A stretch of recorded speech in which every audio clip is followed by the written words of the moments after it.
উমর কান্দের কই মালিক আমি তোমার আবু বকরের মতো হতে পারবো না, জিন্দেগি দিয়া দিল আমি আবু বকরের দ্বারে কাছে যাইতে পারবো না। হযরত ওমর কান্দের কই মালিক তুমি আমার নবীর সাহাবী আবু বকর রে কোন মাটি দিয়া বানাইছো গো?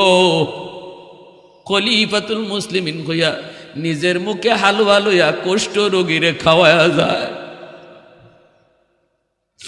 হযরত ওমর নিজের পরিচয় দিয়া কয় বাবা তোমার সন্তান যে তোমার এতদিন খাওয়াইছে জানোনি সে কে? কই বাবা আমারে কোনোদিন পরিচয় দেয় নাই। আমি প্রতিদিন বলছি বাবা তুমি কেডা আমারে একটু কও, একদিনও নিজের পরিচয় দেয় না। হযরত ওমর কই তিনি আর কেউ নন, তিনি ছিলেন মদিনার বাদশা যার নাম আবু বকর। আজ 2 দিন হয় তিনি দুনিয়ার জগৎ ছেড়ে চলে গেছে। কই তুমি কেডা? কই আমি ওমর। ভাইরা বন্ধুরা এমনি লোকটা কয় বাবা ওমর আবু বকর আমারে কোনোদিন নিজের পরিচয় দিল না, আমি কিন্তু মুসলমান না, আমি একজন ইহুদি। গভীর রাত, কনকনে শীত, সারা মদিনার মানুষ ঘুমায় আছে, এমনকি শুধু মানুষ নয় পাকপাখালি পর্যন্ত ঘুমায় রইছে। সবার চোখে ঘুম, ঘুম নাই শুধু একজনের চোখে, তিনি আর কেউ নন, তিনি অর্ধ পৃথিবীর বাদশাহ খলিফাতুল মুসলিমিন আমিরুল মুমিনিন হযরত ওমর। বের হয়ে গেলেন রে ভাই, সদ্য বেশে তিনি বের হয়ে গেলেন। সাথে তিনি খাদেম খুদ্দামও নিয়ে চলতেন না, একা একা তিনি চলতেন, খাদেমও সাথে রাখতেন না, বডিগার্ডও সাথে রাখতেন না, কাউকে পাশে নিতেন না, একা একা তিনি বের হতেন। রাতের অন্ধকারে ওমর বের হয়ে গেছেন মদিনার পাশের একটা এলাকা, ওই এলাকার ভিতরে যায় হযরত ওমর ঢুকলেন। হঠাৎ করে দেখতে পেলেন রাস্তার কিনারা একটা ভাঙ্গা ঘর, এই ঘরের ভিতরে মিটি মিটি আলো জ্বলতেছে। আলো দেখা যায় রাত বাজে 12টা। এত রাত ঘরের ভিতরে আলো কেন? এত রাত এই ঘরে আলো জ্বলে কেন? মনে হয় কোনো মন্দ লোকের আড্ডা বসেছে। হযরত ওমর আর একটু আগায় গেলেন, দরজার কিনারায় যেয়ে তিনি কান লাগালেন। কান লাগা হযরত ওমর শুনতেছেন ঘরের ভিতরে একজন মা 3টা অবুঝ বাচ্চারে বুঝ দিতেছে। বাচ্চাগুলি কান্দে, বাচ্চাগুলি কান্দে, আর মা সন্তানগুলিরে বুঝ দিতেছে আর কই বাবা রে একটু ঘুমাও, একটু ঘুমাও, এই যে মা রান্না করতেছি, এই যে মা চুলার মধ্যে আগুন জ্বালাইছি, কিছুক্ষণের ভিতরেই খানা পাক হয়ে যাবে, তোমরা একটু ঘুমাও। এই বইলা মা তাদেরকে সান্ত্বনা দেয়। হযরত ওমর দরজার পাশে দিকে আওয়াজটা শুনতে পেয়ে বলতেছেন মা, ও মা এত রাতে বাচ্চাগুলি কেন কান্দে, আর চুলার মধ্যে আগুন জ্বলে কেন? এই বলতেই মা মহিলায় আওয়াজ দেয়া কয় মুসাফির, মনে হয় তুমি রাস্তা ভুল করেছ। ওমর বলেন না, আমি রাস্তা ভুল করি নাই, আমি সঠিক পথেই যাইতেছি। হঠাৎ দেখলাম ঘরের মধ্যে একটু আলো, বাচ্চাগুলির কান্না, এজন্য তোমাকে জিজ্ঞেস করি গো মা বাচ্চাগুলি কেন কান্দে, কি জন্য কান্দে, আর চুলার মধ্যে আগুন জ্বলে কেন? মহিলায় কয় মুসাফির তুমি তোমার পথ ধরে চলে যাও, আমাকে তুমি প্রশ্ন করে কাঁদায়ও না গো, আমার মনের যন্ত্রণা তুমি আর বাড়ায়ও না। হযরত ওমর কই মা গো কি হয়েছে একটু কও না। মহিলায় কয় বাবা মুসাফির তাহলে তুমি যখন শুনতে চাও শোনো, এই বাচ্চাগুলি হলো আমার বাচ্চা, আর আমার স্বামী আজ কয়েক বছর আগে তিনি জিহাদের ময়দানে যে শহীদ হয়ে গেছেন। আমার স্বামী রেখে যাওয়া 3টা সন্তান আমার কাছে আমানত। এই বাচ্চাগুলি এতিম, শহীদের 3টা বাচ্চা আল্লাহর রাস্তায় শহীদ হয়েছেন আমার স্বামী। এই শহীদের 3টা বাচ্চা নিয়া আমি মা বড় অসহায়। বাচ্চাগুলির আমি কি করে খাওয়াবো? বাচ্চাগুলি আজকে 3 দিন হয়ে যায়, আমি মা মাঝে মাঝে কিছু কাম কাজ কইরা তাদেরকে খাওয়াইতাম, কিন্তু আজকে 3 দিন হয়ে যায় করে খানা নাই, খানা নাই। আমার বাচ্চাগুলি অবুঝ, একটা বাচ্চা অজ্ঞান হয়ে গেছে। সন্ধ্যা থেকে তাদের কান্না আর কান্না, ক্ষুধার যন্ত্রণায় কান্না অমুক দিয়ে বের হয় না। আমি সেই সন্ধ্যা থেকে চুলার মধ্যে গরম পানি জাল দিতেছি, আর আমার বাচ্চাগুলিরে আমি বুঝ দিতেছি, বাবা এই যে মা রান্না করতেছি, কিছুক্ষণের ভিতরেই রান্না হয়ে যাবে, তোমরা ঘুমাও। মূলত চুলার মধ্যে শুধু পানি আর কিছুই নাই। এই ডেগের মধ্যে, ডেকচের মধ্যে পানি ছাড়া কিছু নাই। আমি আমার স্বামীর 3টা অবুঝ বাচ্চার সাথে এরকম ভাবে ধোঁকাবাজি করতেছি, এছাড়া আমার আর কিছুই করার ছিল না। এ মুসাফির, মহিলা কান্দে আর কই তুমি সাক্ষী থাকো, তুমি নিজে সাক্ষী থাকো। মদিনার শাসক উমর আজকে একজন শহীদের 3টা বাচ্চা না খায়া মরার পথে, আমার একটা বাচ্চার যদি কোনো ক্ষতি হয় রে মুসাফির, তুমি সাক্ষী দেখো, কিয়ামতের ময়দানে আমি আল্লাহর আদালতে উমরের গলায় গামছা লাগাইয়া টানব। যেই মাত্র এই কথাটা উমরের কানে আসলো, উমরের পশমগুলো দাঁড়ায় গেল, চিন্তায় পড়ে গেলেন, কপাল ঘেমে গেছে উমরের, আর শরীরে কাঁপ শুরু হয়ে গেছে। মালিক কয় কি? ও মালিক, আমি উমর তো জানি না, জানার কথাও না। আল্লাহ এত বড় মামলা বুঝি আমার বিরুদ্ধে দাঁড়াইতেছে। এমনি হযরত ওমর দরজার পাশে থেকে আওয়াজ দিয়ে কই, মা গো, তুমি যে এত কষ্টে আছো, এই খবরটা তো তুমি উমরকে দিতে পারতা। তিনি তো বাদশাহ, তিনি কেমন করে খবর নিবে? এত খবর তো ওনার পক্ষে নেওয়া সম্ভব না, তুমিও তো খবরটা দিতে পারতা। মহিলায় কই রে, মহিলায় ডাক দেয়া কই, মুসাফির, তুমি মনে হয় আমার নবীর হাদিস জানো না। আমার নবীর হাদিস হলো, জনগণের খবর নেবে বাদশাহ, বাদশাকে জনগণ খবর দিবে না। আল্লাহু আকবার, জোরে কর। আমার নবীর হাদিস, বাদশাকে খবর দিবে জনগণ, বিষয়টা এমন নয়। জনগণের হালত জানবে বাদশাহ, জনগণের কোথায় কি প্রয়োজন, কোথায় কোন সমস্যা, এই খবর নেবে বাদশাহ সরকার। সরকারকে খবর দেওয়া নবীর হাদিস নয়। তাহলে তো তুমি তো মনে করো নবীর হাদিসও জানো না। এই কথা বলতে হযরত উমরের আরো কাপ শুরু হয়ে গেল। মহিলা তো জানতেন কোন মহিলা না, মহিলা তো আমার নবীর হাদিসও জানে। সাথে সাথে উমর আর দেরি করলেন না, একটা দৌড় দিলেন, মা গো, ও মা, আমি দেখি তোমার একটু উপকার করতে পারি কিনা। এই বইলা উমর কাঁদতেছেন আর মদিনার দিকে দৌড়াইতেছেন। অর্ধ পৃথিবীর বাদশা উমর চোখের পানি মুছতেছেন আর তিনি মদিনার দিকে দৌড়ান। মদিনার বাইতুল মালের সামনে আইসা তিনি ডাক দিলেন, কোথায় আমার ম্যানেজার, কোথায় আমার খাদেম খুদ্দাম, তোরা কই রে? তাড়াতাড়ি করে তোরা ঘুম থেকে উঠ, বাইতুল মালের চাবি দিয়া তোরা তালাটা কইলা দে, তাড়াতাড়ি করে তোরা বাইতুল মালের তালা খুল। আমি ওমরকে আল্লাহর আদালত থেকে বাঁচা, আমি ওমরকে আল্লাহর আদালত থেকে বাঁচা। এই বলতেই ম্যানেজার লাফ দিয়া ঘুম থেকে উঠল, খাদেম খুদ্দাম লাফ দিয়ে ঘুম থেকে উঠল। ম্যানেজার যাইয়ে এসে এরকম চাবি দিয়া তালাটা খুলল। হযরত ওমরের একজন খাস খাদেম ছিল আসলাম। আসলাম দৌড় দিয়া আইসা কয়, আমিরুল মুমিনিন, ঘটনা কি হয়েছে একটু কর। ওমর কয়, আসলাম কথা কইস না, তাড়াতাড়ি একটা আটার বস্তা উমরের মাথায় তোরা তুইলা দে। ওমরের মাথায় আটার বস্তা তুইলা দে।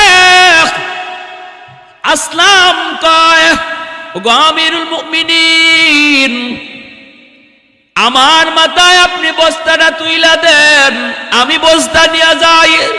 হযরত ওমর কয়, সর, তোর মাথায় বস্তা দিলে ওমর আল্লাহর আদালত থেকে বাঁচতে পারবে না। তোর মাথায় বস্তা তুলে দিলে ওমর বাঁচবে না। আমার মাথায় বস্তা উঠায় দেরি আসলাম, আর দ্রুত করে তুই আমার ঘরে যা। যা দেখ নগদ কিছু রুটি আর গোশত আছে কিনা, যদি পাস দ্রুত আমার পেছনে পেছনে দৌড়া। অর্ধ পৃথিবীর বাদশাহ খলিফাতুল মুসলিমিন আমিরুল মুমিনিন হযরত ওমর মাথার মধ্যে তিনি আটার বস্তা নিয়া ওই মদিনার বস্তির দিকে দৌড় শুরু করলেন। আর একটু জোরে কোন সুবহানাল্লাহ। फारूक तेरा नाम से इस्लाम रहेगा, फारूक तेरा नाम से इस्लाम रहेगा, दुनिया की अदालत में तेरा नाम रहेगा, दुनिया की अदालत में तेरा नाम रहेगा, उस्मान तेरा नाम से इस्लाम रहेगा, दुनिया की सखावत में तेरा नाम रहेगा, हैदर तेरा नाम से इस्लाम रहेगा, दुनिया की शजाअत में तेरा नाम रहेगा, मुआविया तेरा नाम से इस्लाम रहेगा, दुनिया की सियासत में तेरा नाम रहेगा, दुनिया की सियासत में तेरा नाम रहेगा। একটু জোরে সরে রাখুন আল্লাহু আকবার। দৌড়ে বাড়ির পাশে ঘরের পাশে গিয়ে হাজির, ডাক দিয়ে বলতেছেন, মা গো দরজাখানা একটু খোলো। দরজাটা খুলে দিয়া হযরত ওমর ওই রুটি আর গোশতটা দিয়া বলতেছেন, মা বাচ্চাগুলিকে তুমি নগদ রুটি আর গোশতটা খাওয়াও, আর একটা বস্তা আটা তোমার ঘরে রেখে গেলাম, যখনই মন চায় এখান থেকে আটা নিয়ে রুটি বানায় বাচ্চাগুলিরে খাওয়ায়।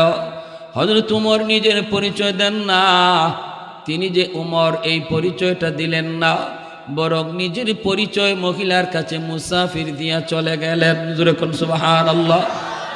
আর আমরা বাবারি 2 টাকা দান করি না, 5টা ক্যামেরা লই।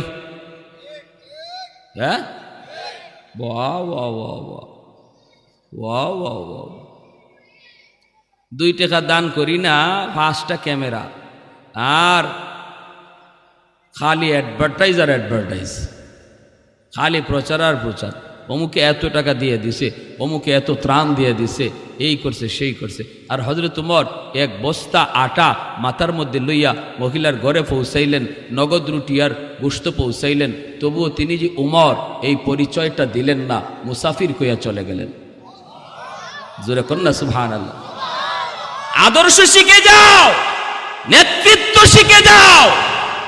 নেতা হওয়া সহজ, আদর্শ নেতা হওয়া কঠিন। আওয়াজ দিয়ে বলেন ঠিক কিনা?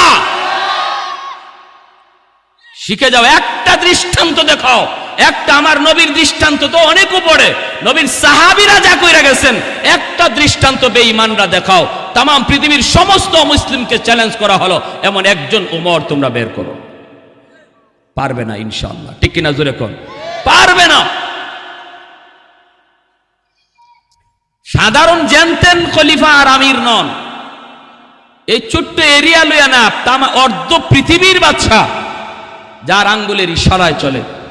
সে ওমর নিজে একজন এমন সাধারণ অপরিচিত মুসাফির বেশে নিজের মাথায় আটার বস্তা লইয়া একজন বিধবা মহিলার ঘরে খানা পৌঁছে দিলেন। সুবহানাল্লাহ।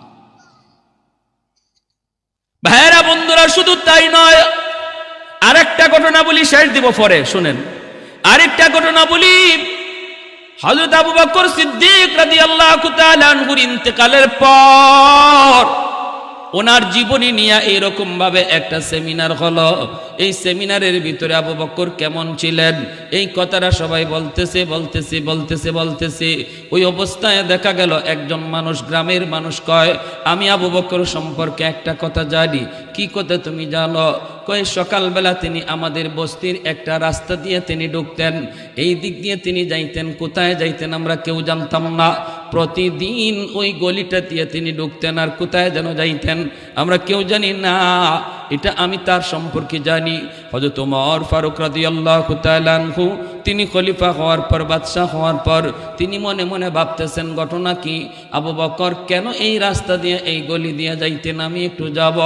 হযরত ওমর তিনিও এই গলিটা দিয়ে রাস্তা শুরু করলেন, হাঁটা শুরু করলেন। কিছু দূর যাবার পর তিনি দেখতে পেলেন রাস্তার মধ্যে দুর্গন্ধ, এত দুর্গন্ধ, এত দুর্গন্ধ। ওমর মনে মনে ভাবতেছেন এই রাস্তা এত দুর্গন্ধ কেন, মানুষজন কেউ আসা যাওয়া করে না। ওমর তবুও সামনের দিকে আগাইতেছেন। আবু বকর কেন এই রাস্তা দিয়ে তিনি যাইতেন, আমার একটু দেখতে হবে, দেখতে হবে।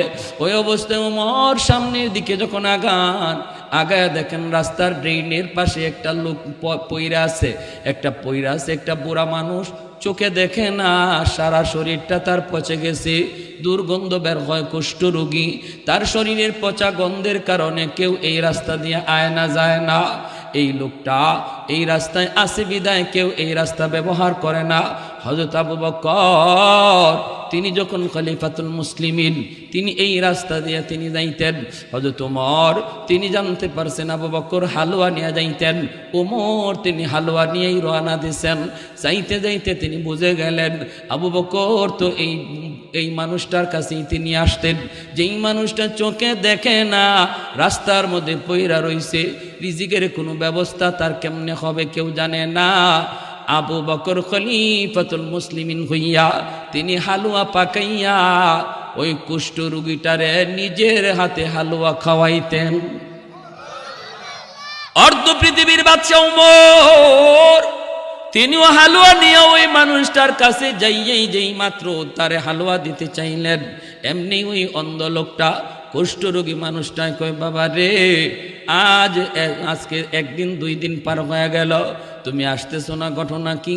ও বাবা, আমি তো পেটের ক্ষুধায় অস্থির হয়ে গেছি, আমি তো পেটের ক্ষুধায় অস্থির।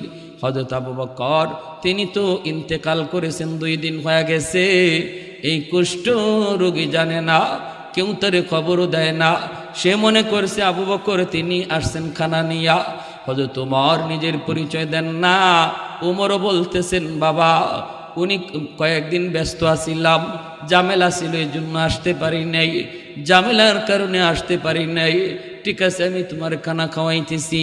এই বইলা যেই মাত্র তিনি হাতের মধ্যে হালুয়াটা নিয়ে তারে খাওয়াইবেন, যেই মাত্র হাতটা মাত্র মুখে দিয়েছেন, এমনি লোকটা কয়, মিয়া তুমি আমার ওই প্রথম লোকটা না, তুমি আমার ওই লোক না, তুমি অন্য কেউ, তোমার পরিচয় দেও। কোথায় আমার সেই লোক, কোথায় আমার সেই বাবাজান, কোথায় আমার সেই বাবাজান, যেই বাবাজান আমারে খাওয়াইতো, তুমি সেই লোক না।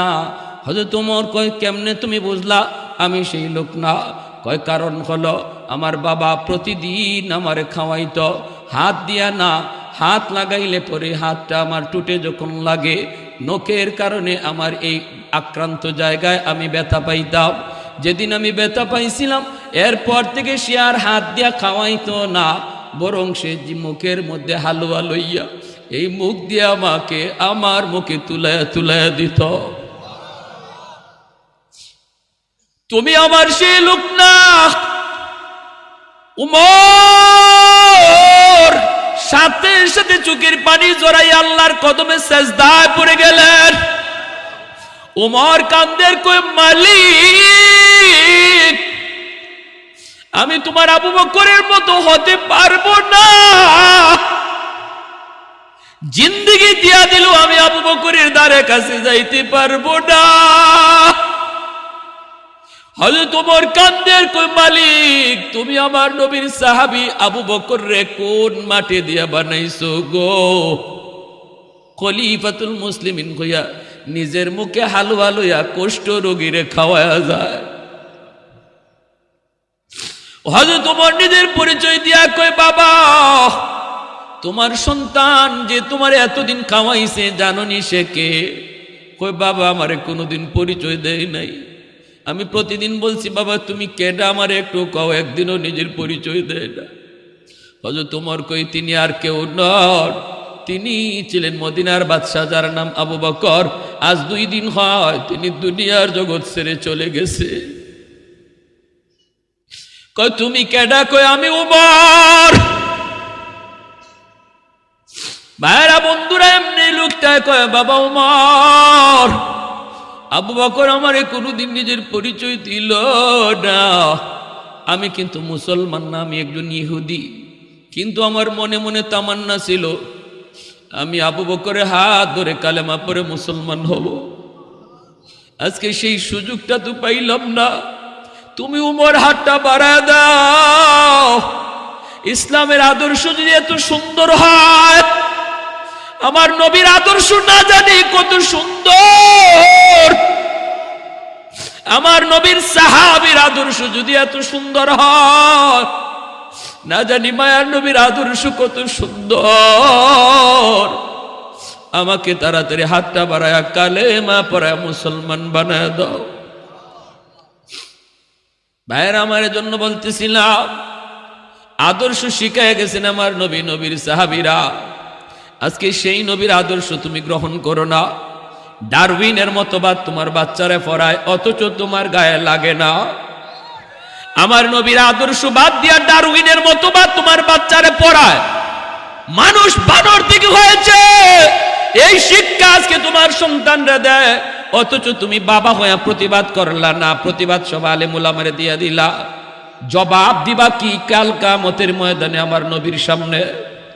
পরিচয় দিবা কেমন করে আমি আজ মুসলিম? কি করে পরিচয় দিবা? কি করে পরিচয় দিবা? এই বাপ মার এই সন্তান আল্লাহর আদালতে দাঁড় করাবে।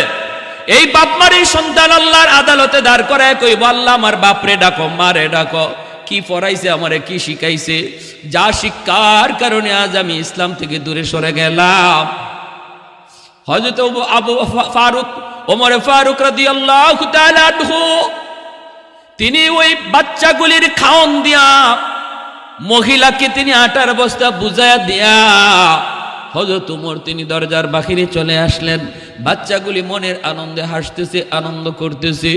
আর বাচ্চাগুলি কইতেছে, আম্মা মনে হয় মুসাফির, মুসাফির না, মনে হয় মুসাফির বেশে আল্লাহ ফেরেশতা পাঠাইছে। আল্লাহু আকবার। মুসাফির বেটে আল্লাহ মনে হয় ফেরেশতা পাঠাইছে। মাও খুশি, বাচ্চাগুলোও খুশি। ওই অবস্থায় সবাই আনন্দে বাচ্চাগুলি খানা খায়। হযরত ওমর দরজার পাশে দাঁড়ায় যা কান লাগায় লাগায় তিনি শুনতেছেন। আসলাম ওনার খাদেম কয়, হযরত ওগো আমিরুল মুমিনিন, ওই যে দেখা যায় কিছুক্ষণ পরে ফজরের আজান হয়ে যাবে, আজানের টাইম হয়ে গেছে। ফজরের আজান হলে পরে মসজিদে নববীর ইমামতি আপনাকে করতে হবে। আপনি যেমন অর্ধ পৃথিবীর বাদশাহ, তেমন আপনি মদিনার মসজিদের ইমাম। আর মসজিদে ফজরের নামাজ আপনাকে পড়াইতে হবে। অতএব চলেন, দেরি হয়ে যাইতেছে। আমিরুল মুমিনিন খলিফাতুল মুসলিমিন ওমর ডাক দিয়া বলতেছে, আসলাম একটু পরে যা, পরে যা। আমার চোখের পানি এখনো বন্ধ হয় নাই রে। এই বাচ্চাগুলির একটু হাসি আনন্দ শুনলে আমার চোখের পানিটা বন্ধ হবে। বাচ্চাগুলি খানা খায়া যখন একটু আনন্দ করে হাসি ঠাট্টা করে, হযরত ওমর মাটিতে সেজদা দিয়ে আল্লাহর শুকরিয়া আদায় করে। এরপরে তিনি বলতেছে, আসলাম চল, এইবার চল চাই মদিনার দিকে। মদিনার দিকে তিনি চলে আসলেন। মসজিদে নববীতে আজান হলো। আমিরুল মুমিনিন খলিফাতুল মুসলিমিন হযরত ওমর তিনি হলেন মদিনার মসজিদের ইমাম। ইমামতির মুসল্লায় তিনি দাঁড়ায় গেলেন। ভাইরা বন্ধুরা, নামাজ শেষ করলেন। মিম্বরে বসে ওমর ডাক দিয়া কয়, ও মদিনার মুসল্লিরা রে, যে যেখানে আসো বসা থাকো, কেউ তোমরা উঠবা না। আজকে তোমাদের সামনে একটা বিচার হবে। বিচার জঘন্যতম একজন অপরাধীর বিচার হবে, তোমাদের সামনে হবে। কেউ তোমরা যাইবা না। সাহাবায়ে কেরাম মনে মনে ভাবতেছেন, আজ রাত উমর কোথায় জানি কোন অপরাধ দেখে আসছে। জঘন্যতম অপরাধীর বিচার আজকে উমরের আদালতে হবে। না জানি কোথায় সে রাতের বেলা কি দেখছে। হযরত ওমর মিম্বরে বসেই তিনি বলতেছেন, কোতোয়ালি থানার ওসি ডাক দিলেন। ডাক দেয়া বলতেছেন, দ্রুত যাও, মদিনার পাশে একটা বস্তি, এই বস্তিতে ঢুইকা দেখবা রাস্তার কিনারা একটা ভাঙ্গাচোরা ঘর। ওই ঘরের মধ্যে যায় দেখবা তিনটা বাচ্চা, একজন মহিলা। ওই মহিলাকে যায় বলবা, উমরের আদালতে তোমার বিরুদ্ধে মামলা, তোমাকে উমরের আদালতে যাইতে হবে। যদি সে আসতে না চায় বলবা জোর করে আনার নির্দেশ আমি উমরের। ভাইয়েরা বন্ধুরা, মদিনার মানুষ সাহাবায়ে কেরাম সবাই অবাক হয়ে গেলেন, পশমগুলি সবার দাঁড়ায় গেল। না জানি কেমন বড় অপরাধ ওই মহিলায় করছে, উমরের আদালতে জানি কি বিচার হয়। সবাই যার যার জায়গায় বসা আছে। পুলিশ দ্রুত গেল এই জায়গায়, যে মহিলাকে খবর দেয় উমরের আদালতে তোমার বিরুদ্ধে বিচার, যেতে হবে তোমাকে, না গেলে জোর করে নেওয়া হবে। মহিলার আত্মা কেঁপে উঠল। ওমর নাম শোনা মাত্র বাচ্চাগুলি পর্যন্ত কেঁপে উঠল, কারণ ওমর ফারুক রাদিয়াল্লাহু তাআলা আনহুর নাম শুনলে ভয় পায় না এমন কোন মানুষ ছিল না। বাচ্চাগুলি পর্যন্ত ওমর নাম শুনলে ঘুমায় যাইত, আর দুষ্টামি করতো না। ওই বাচ্চাগুলি মাকে জড়ায় ধরে কান্দে আর কই, মা গো, উমরের আদালতে তোমার বিরুদ্ধে কি বিচার? মায়ও কয়, বাবারে কিছুই তো বুঝি না, কিছুই তো জানলাম না। মহিলায় কয়, আমি তো জানি না কোনো অন্যায় করছি কোন কারণে আমার বিরুদ্ধে মামলা।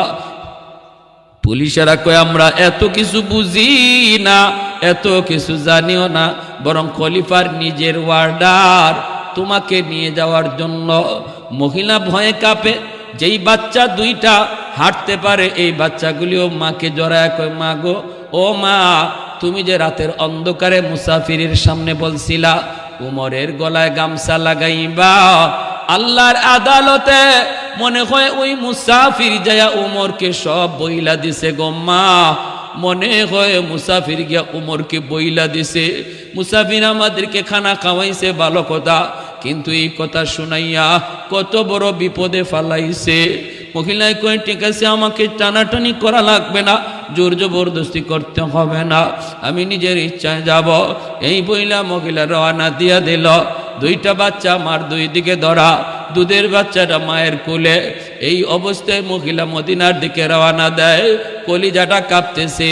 মহিলা আল্লাহর কাছে কান্দে আর কোন, মালিক, জীবনে কোনোদিন অপরাধ করি নাই, কোনো অন্যায় করি নাই, আজকে ওমরের আদালতে আমার বিরুদ্ধে মামলা। ও মালিক, আমার স্বামীর শাহাদত যদি তোমার দরবারে কবুল হয়ে থাকে, আমার স্বামীর খাতিরে আমার ইজ্জত তুমি রক্ষা কইরো। আমার স্বামীর তিনটা এতিম বাচ্চার মুখের দিকে তাকাইয়া আল্লাহ তুমি আমার ইজ্জতটা আজকে রক্ষা কইরো। আমার তিনটা অবুঝ বাচ্চা যদি মাকে হারায়, এরা কারে নিয়ে বাঁচবে? কার গলা ধইরা আমার বাচ্চাগুলি ঘুমাবে? এই বইলা বইলা মহিলা সেই মদিনার দিকে রওনা দেয়া দেয়। বাইরা বন্ধুরা, আসতেছে এই দিকে হযরত ওমর মিম্বরে বসে অপেক্ষায়। মদিনার মসজিদে যেই মাত্র ঢুকবে, ওমর দেখে ফেলছেন দরজার পাশে, হাত দিয়ে ইশারা দিয়া বলেন, মাঝখান দিয়া রাস্তা করে দাও, তোমরা মাঝখান দিয়া রাস্তা করে দাও। মহিলা গেইটের ভিতরে ডুইকেই ঝাপসা ঝাপসা তাকায় দেখে মিম্বরে যেই মানুষটাকে বসা দেখা যায়, ইনি তো অবশ্যই ওমর, ইনি তো অবশ্যই আমিরুল মুমিনিন, কিন্তু চেহারাটা গত রাতের মুসাফিরের মতো। ভয় অন্তরা আত্মা কাইপা উঠল। মহিলা আরো ভয় পেয়ে গেল। হায়, আমি গত রাত যারে মুসাফির মনে কইরা ওমরকে গালি দিয়েছিলাম, ওমরের ব্যাপারে মামলার কথা বলেছিলাম, ইনি তো মুসাফির না, ইনি তো ওমর। তাহলে ওমরকেই বুঝি আমি এত শক্ত কথা বলছি? না জানি গো মালিক, আজকে আমার গর্দান যায় বুঝি, আজ বুঝি আমার কি শাস্তি হয়, কি শাস্তি হয়। ওমর এত গরম, এত গরম। মহিলা ভয়ে ভয়ে মসজিদের দিকে ঢুকতেছে। বাইরা বন্ধুরা, বোরকা পরা আল্লাহর বান্দি, দুইটা বাচ্চা, দুধের বাচ্চাটা কুলে মদিনার মিম্বরের পাশে আইসা যেই মাত্র মহিলা দাঁড়ায় বলতেছে, আমিরুল মুমিনিন, আমি অন্যায় কিছু বলি না, আমি যা বলছি ঠিক বলেছি। এতে যদি আমার ফাঁসি হয়, ওমরের আদালতে ফাঁসি হবে, আমি মানতে রাজি। এই বলতেই হযরত ওমর তিনি মিম্বর থেকে দাঁড়ায়া গলার মধ্যে গামছাটা লাগাইয়া, গামছা দিয়ে নিজের গলাটারে বান্ধা, এই গামছার আরেকটা মাথা ওই মহিলার হাত ধরায়া দিয়া কাঁদতেছেন ওমর। আর বলতেছেন, মা তুমি উমরের গলায় গামছা লাগাইয়া দুনিয়ার জমিনের এই পাশ ওই পাশ তুমি ঘোরাও, আমার বাধা নাই, তবু আল্লাহর আদালতে গামছা লাগাইও না। কেন উমর তোমার খবর নিল না? কেন তোমার পরিবারের খবর নিল না? এই অপরাধে উমরের যা খুশি তোমার মন চায় দুনিয়াতে করো, আমি ওমর বাধা দেব না। আমি নিজেই গলায় গামছা লাগাই দিলাম, তবু আমার মালিকের আদালতে আমারে তুমি ধরা খাও না। কারণ আমি উমর এমনি আমার মালিকরে বুঝ দিতে পারবো না, কেন আমার কাঁধে এত বড় দায়িত্ব আল্লাহ আমারে দিল। আমি এই দায়িত্বের উপযুক্ত না, আমি এই দায়িত্বের উপযুক্ত না। মদিনার মানুষ, আমার দায়িত্ব তোমরা বুঝো, আমাকে মুক্ত করো, আমাকে মুক্ত করো। দুনিয়ার মাত্র 60-70 বছরের হায়াতের জীবনের এই দায়িত্ব, এই বুঝা মাথায় লইয়া আমি এত বড় আল্লাহর আদালতে হাজিরা দিতে চাই না। আমারে বাঁচাও, আমারে বাঁচাও। আর আমার ইন্তেকালের পর আমার পরিবারের কাউরে তোমরা এই দায়িত্ব দিও না, এই দায়িত্ব দিও না। ভাইরা বন্ধুরা, মহিলার সাথে সাথে মাটিতে পইরা আল্লাহর কদমে সেজদা দেয়া কয়, মালিক এইবার বুঝে আসছে কেন তোমার হাবিব বলেছিলেন আমি নবীর পরে যদি কেউ নবী হতো সে উমর। আরে কুজুরে কোন সুবহানাল্লাহ। এজন্য আমার ভাইরা, দায়িত্ব এত বড় জিনিস, এই দায়িত্বের ভিতরে অবহেলা করবেন না। বাপ মার বহুত বড় দায়িত্ব সন্তানের ব্যাপারে। যে উমরের কোনো মূল্য ছিল না, উটের রাখাল ছিলেন, উটের রাখাল, উটের পিছনে দাঁড়ায় থাকতেন, উটের পিছনে দাঁড়ায় থাকতেন সূর্যের আলো থেকে বাঁচার জন্য মরুভূমিতে উটের ছায়ার মধ্যে তিনি দাঁড়ায় থাকতেন। উটে এরকম ভাবে গোবর প্রস্রাব করলে মাথার মধ্যে পড়ত। সেই উমরের কোনো মূল্য ছিল না। উমর যখন মদিনার বাদশাহ হলেন, একদিন ওই ময়দান দিয়া তিনি যাইতেছেন সাহাবায়ে কেরাম লইয়া। ওই ময়দানের দিকে তাকায়া উমর চোখের পানি জড়ায় কান্দে। সাহাবীরা কয়, উমর কেন কান্দ? উমর বলতেছে, আমি একদিন এই মাঠে উটের রাখাল ছিলাম, আমার নবীর সংস্পর্শে আসার দ্বারা আজ আল্লাহ আমাকে মদিনার বাদশাহ বানায়া দিছে। এত দামি, এত দামি, এত দামি আল্লাহ আমাকে বানাইছে। আমার নবী রহমতের নবীর সাথে এত আত্মার সম্পর্ক তৈরি হয়ে গেছিল রে আমার ভাই। মায়ার নবী রাতের বেলা স্বপ্ন যুগে কার সাথে দেখা করেন? উমর এই খবরও রাখতেন। সুবহানাল্লাহ। আল্লাহ নবী আজ রাত কারে কারে স্বপ্নে দেখা দিছেন এই খবর উমর জানতেন। কি বুঝলেন? হযরত আলী রাদিয়াল্লাহু তাআলা আনহু তিনি একদিন মসজিদে ঘুমাইছেন, স্বপ্ন যুগে দেখতেছেন আল্লাহর নবীর পাশে বসা, নবীজিকে নিয়ে সাহাবায়ে কেরাম আরো অনেকেই বসা, হযরত আলীও বসা। হযরত আলীর সাথে নবীর সম্পর্ক কি? জামাই শ্বশুর, জানেননি এটা? তো পাশে বসা নবীজির কাছে এক মহিলা খেজুর নিয়ে আইসে, বাগানের প্রথম খেজুর। আইসা বলতেছে, নবী গো, আমার বাগানের প্রথম খেজুর, আমার মন চায় এই খেজুরগুলি আপনি আপনার সাহাবায়ে কেরামের মাঝে বন্টন করে দেন। আল্লাহ নবী সাহাবায়ে কেরাম সবাইকে দিতেছেন 4টা-5টা করে। হযরত আলীর কাছে আইসাই নবী দিয়েছেন একটা। হযরত আলী কোনো কথা বলেন নাই, মনে মনে ভাবতেছেন, আইরে নবী আমারে একটা দিলেন কেন? আমার যদি 4-5টা দিতেন তাহলে আমার হাসান হুসেনকে দিতে পারতাম, ফাতেমারও দিতে পারতাম। নবী আমারে দিলেন একটা, হইলনি তো কিছু তো আর কওয়া যায় না, কারণ শ্বশুর আবার রহমতের নবী, কোনো কথা কইলেন না, চুপচাপ। এই খেজুরটা নিয়া তিনি মুখে দিয়ে দিয়েছেন একটাই, যখন এটা আর হাসান হুসেনকে দিবেন কি, নিজেই খাই লিছেন, মুখে দিয়ে দিয়েছেন। ফজরে আজান হয়ে গেছে, হযরত আলীর ঘুম ভাঙছে। হযরত আলী বলেন, আজানের লগে লগে আমার যেই মাত্র ঘুম ভাঙছে, তখন আমি দেখি আমার মুখে খেজুর এখনো আছে। স্বপ্নে খাওয়া খেজুর ঘুম থেকে জাগিয়ে দেখি আমার মুখে আছে। এই আজানের পরে আমি মসজিদে নববীতে গেলাম, ফজরের নামাজ পড়লাম। নামাজ পড়েন হযরত ওমর, তিনি খলিফাতুল মুসলিমিন, তিনি ইমাম।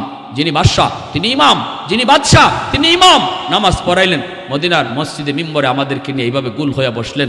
ফজরের পরে হঠাৎ করে দেখি ওই স্বপ্নে দেখা এক বুড়া মহিলার মতোই এক মহিলা লাঠিতে ভর দিয়া খেজুর লইয়া হযরত ওমরের সামনে আইছে। আমার স্বপ্নের কথা মনে পড়ে গেছে, আমি আজ রাত তো স্বপ্নে আমি এটাই দেখলাম। তুই মহিলা, ঘটনা কি?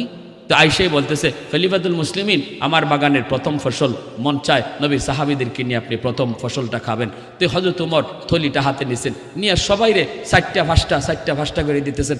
আমি আলীর দ্বারও আইয়েই একটা দিছেন। কথা বুঝেন না আপনারা? আমার সিলেটি মানুষ তো, সিলেটি ভাষা হয়, বুঝতে অসুবিধা হয় না তো? আমার লিটন ভাই খুব মহব্বতের মানুষ, আপনাদের কৃতি সন্তান, কয়েকবার আমার বাসায় পর্যন্ত গেছেন মাহফিলের জন্য। বলছি আমি, ভাই আমি সিলেটি মানুষ, অসুবিধা নাই। তো এরকমভাবে যখন খেজুরটা, একটা খেজুর দিছেন হযরত আলী, এই একটা খেজুর লইয়া মুখে আর দিছেন না। মনে মনে ভাবতেছেন, আচ্ছা রসুলরে তো জিগাই নাই ডরে, উমররে জিগাইতে তো অসুবিধা নাই। জিগাইতেছেন ভাই এটা কি কারবার? সবাইরে দিলেন 4টা 5টা করে। এই বাবাই, কি তুফান চলছে দেখ, টের পাও নি? তোমরা দিয়ে আসো এখানে বইটা লিয়ে।